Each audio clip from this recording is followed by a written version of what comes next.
The ideal human being is supposed to love company, thrive on social interaction, get energized by crowds and conversations, and constant contact.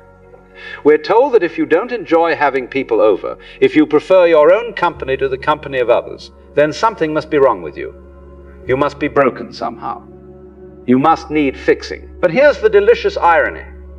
The people who feel most uncomfortable with visitors are often the ones who understand something profound about the nature of energy, about the architecture of the self, about the sacred quality of space. They're not running away from life, they're protecting something precious.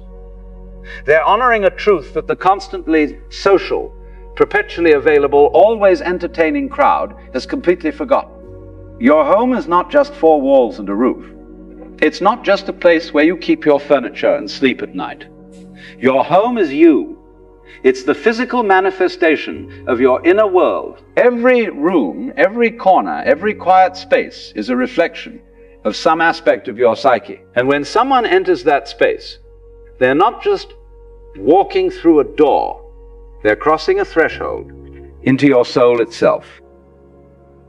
Think about it. When you come home after a long day of wearing your social face, playing your various roles, being the employee, the friend, the responsible adult, what is it you're really doing? You're returning to yourself. You're taking off the mask. You're letting down the guard. You're finally breathing. Your home is where you stop performing and start being. And then the doorbell rings. Suddenly, you have to put the mask back on. You have to activate what I call the social self, that version of you that knows how to make small talk, how to be pleasant, how to play the gracious host. Even in your own sanctuary, you're forced back into performance mode. Is it any wonder you resist this? Is it surprising that something in you recoils? But let's go deeper. Because the discomfort you feel about visitors isn't just about maintaining your energy or protecting your peace, though those are perfectly valid reasons. It's about something more fundamental. It's about the way you're wired at the deepest level. There are essentially two ways human beings relate to the world. Some people gain energy from the outside. They're recharged by contact, by stimulation, by the presence of others. And you put them in a room full of people, and they light up like a Christmas tree. They feed on the external. The world outside fills their tank. But others, and perhaps you're one of them, work in precisely the opposite way. Your energy comes from within. You're recharged by solitude, by silence, by the absence of external demands. The world outside doesn't fill you up. It drains you. And your home, your private space, is where you go to refill the well. When you understand this, the whole picture changes. You're not being difficult when you don't want visitors. You're not being antisocial when you prefer an empty house to a full one. You're simply honoring the way your particular instrument is tuned. A violin doesn't apologize for not sounding like a drum. A river doesn't apologize for flowing downhill. And you don't need to apologize for needing solitude the way others need company. Now here's where it gets really interesting. Your resistance to visitors might also be telling you something about the state of your inner world. You see, we all carry around what I call the shadow. Those parts of ourselves we haven't fully looked at. The emotions we've suppressed, the fears we've buried, the aspects of our personality we've learned to hide because they weren't acceptable. And when someone enters your space, especially if you're sensitive, especially if you're paying attention, this isn't rudeness. This is your psyche trying to protect its integrity. Your unconscious knows that you're not ready to have certain things disturbed. You're still sorting through your own inner landscape, and the presence of another person makes that work impossible. Think of it this way. Imagine you're working on a very delicate puzzle. You've got all the pieces spread out, you're starting to see the pattern, you're making connections. And then someone comes in and bumps the table. All your work gets scattered. You have to start over. That's what visitors can feel like when you're doing the deep work of understanding yourself. But there's another dimension to this that hardly anyone talks about. The symbolic dimension. Your house isn't just a physical space. It's a symbol of your soul. In dreams, when you dream about a house, You're dreaming about yourself. The mask we wear in company, the social face we put on, this isn't false exactly. But it's not the whole truth either. It's a necessary adaptation. The living room is where you present yourself to the world. The bedroom is your intimacy, your vulnerability. When someone crosses your threshold and they enter your home, they're entering sacred territory. They're stepping into the temple of your being. And if you're someone who takes your inner life seriously, if you're someone who's trying to know yourself, to understand the landscape of your own soul, then having visitors can feel like a violation, even when they mean well, even when they're people you love. Because the work of becoming yourself, the real work, happens in privacy. It happens in silence. It happens when you're alone with your thoughts, your feelings, your questions, your fears. It happens when there's no one to perform for, no one to please, no one whose expectations you have to meet. And this brings us to something crucial. The mask we wear in company, the social face we put on, this isn't false exactly. But it's not the whole truth either. It's a necessary adaptation. Who decided that the ideal human being is always available? Always open, always ready for company. The truth is, some of us are built for different work. Some of us are meant to go deep rather than wide. But when we wear it too long, when we wear it even in our own homes, we start to lose touch with who we really are underneath. Every time you welcome a visitor when you don't really want to, every time you smile and make conversation when what you really want is silence, every time you act friendly when your soul is crying out for solitude, you're abandoning yourself. You're choosing the comfort of social acceptability over the truth of your own needs. And here's the trap. You've probably been doing this for so long that you feel guilty for wanting to be alone. You think there's something wrong with you. You think you should enjoy having people over. You should be more hospitable, more welcoming, more social. But who says? Who made that rule? Who decided that the ideal human being is always available, always open, always ready for company? The truth is, some of us are built for different work. Some of us are meant to go deep rather than wide.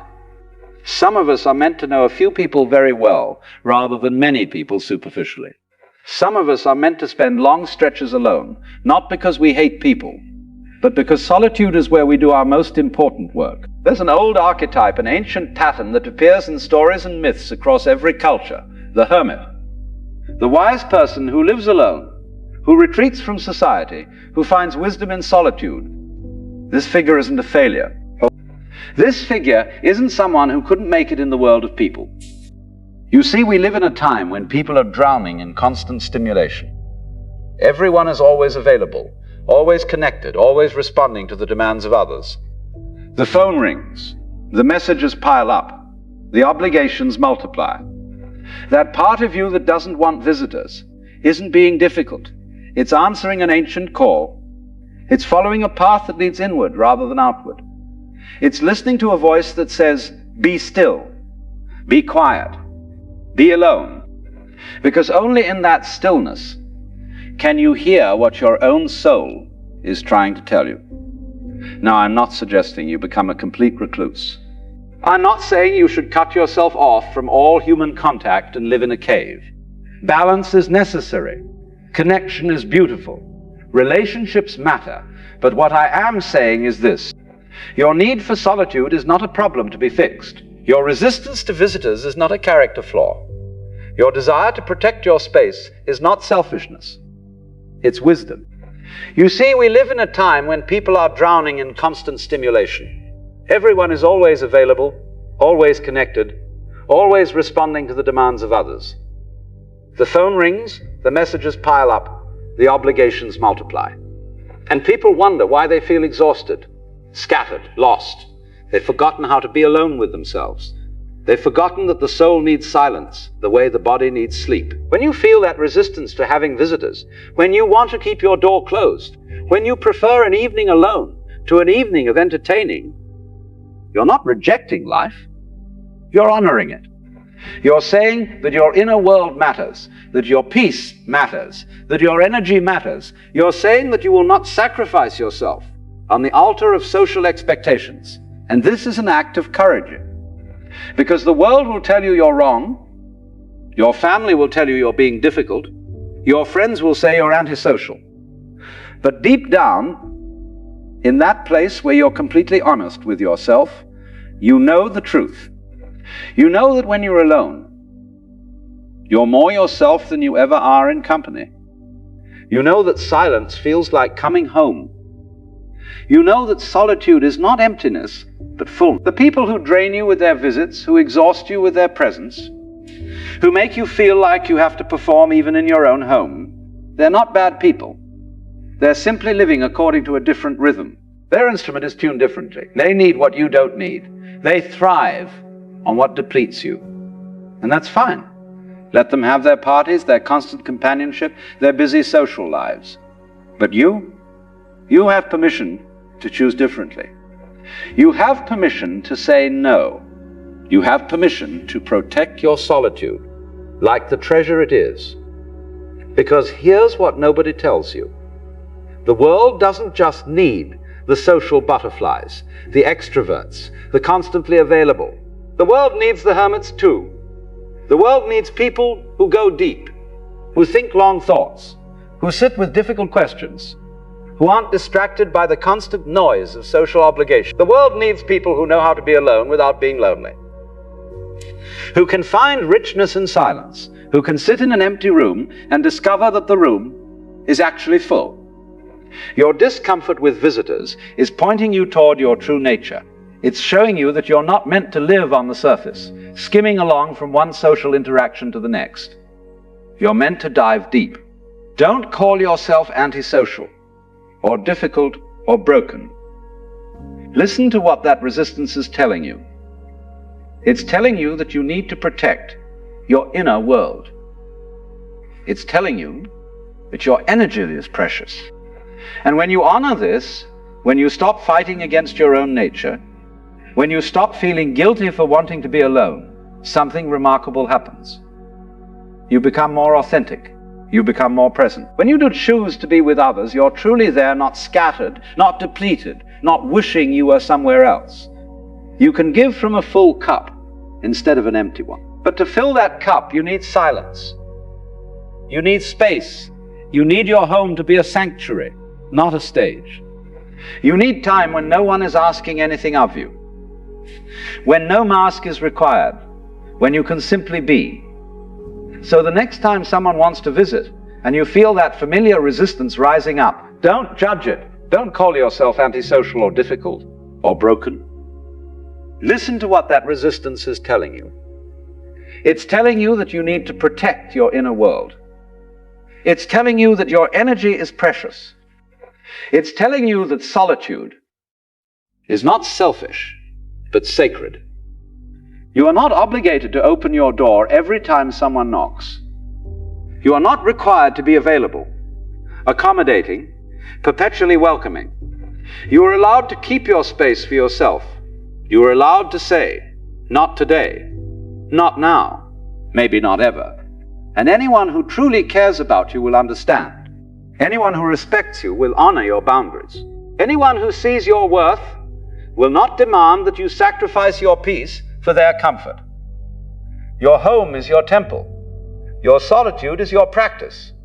Your silence is your teacher. And the part of you that doesn't want visitors is not a problem. It's a guide. It's showing you the way home to yourself. So close the door if you need to. Turn off the lights. Let the phone ring. Sit in the quiet. Listen to the sound of your own breathing. Feel the weight of your body in the chair. Notice what arises when there's no one to perform for, no one to please, no one whose needs come before your own. This is where you find yourself. This is where you become whole. This is where the real work happens, and it can only happen alone. The world outside will always be there, clamoring for your attention, demanding your presence, wanting a piece of you. But the world inside your world, the landscape of your own soul, That requires protection. That requires boundaries. That requires you to sometimes, often, say no to the outside so you can say yes to the inside. This is not escape. This is not avoidance. This is not fear. This is returning to the source. This is remembering who you are when you're not trying to be someone for someone else. This is the sacred work of becoming yourself. And if that means fewer visitors, less entertaining, more evenings alone, then so be it. Because in the end, you have to live with yourself far more than you have to live with anyone else. You are simply someone who knows that the most important relationship you'll ever have is the one with yourself. And that relationship requires time, space, and silence to grow. Your home is not a public space. The more comfortable you become with solitude, the more genuinely you can connect with others. The more you honor your need for silence, the more present you can be when you do speak. So the next time you feel that tightness when the doorbell rings, that resistance when someone wants to visit, don't apologize, don't explain, don't justify. Simply honor what you know to be true. You're showing up as you truly are, full, grounded, clear, and that kind of presence is rare. That kind of authenticity is precious. So trust the part of you that doesn't want visitors. Trust the wisdom of your resistance. Trust that your need for solitude is pointing you towards something essential about who you are and what you need to thrive. You are not broken. You are not difficult. You are not wrong. You are simply someone who knows that the most important relationship you'll ever have is the one with yourself. And that relationship requires time, space, and silence to grow. Your home is not a public space. Your energy is not communal property. Your time is not there for the taking. These things belong to you, and you have every right to protect them. So the next time you feel that tightness when the doorbell rings, that resistance when someone wants to visit, don't apologize, don't explain, don't justify. Simply honor what you know to be true. Sometimes the kindest thing you can do for yourself is close the door, turn the lock, and sit in the silence of your own company. Because that's where you're most at home. That's where you're most yourself. That's where you remember what matters. And what matters is not how many people you entertain, how social you appear, how available you make yourself. What matters is whether you're true to your own nature, whether you honor your own needs, whether you protect the space where your soul can breathe. The hermit with the lantern walking alone through the night, he's not lost. He's finding his way, and the light he carries isn't borrowed from anyone else. It's the light of his own understanding, discovered in solitude, nurtured in silence, protected from the wind. That light lives in you too. And sometimes, often, it can only shine when you're alone.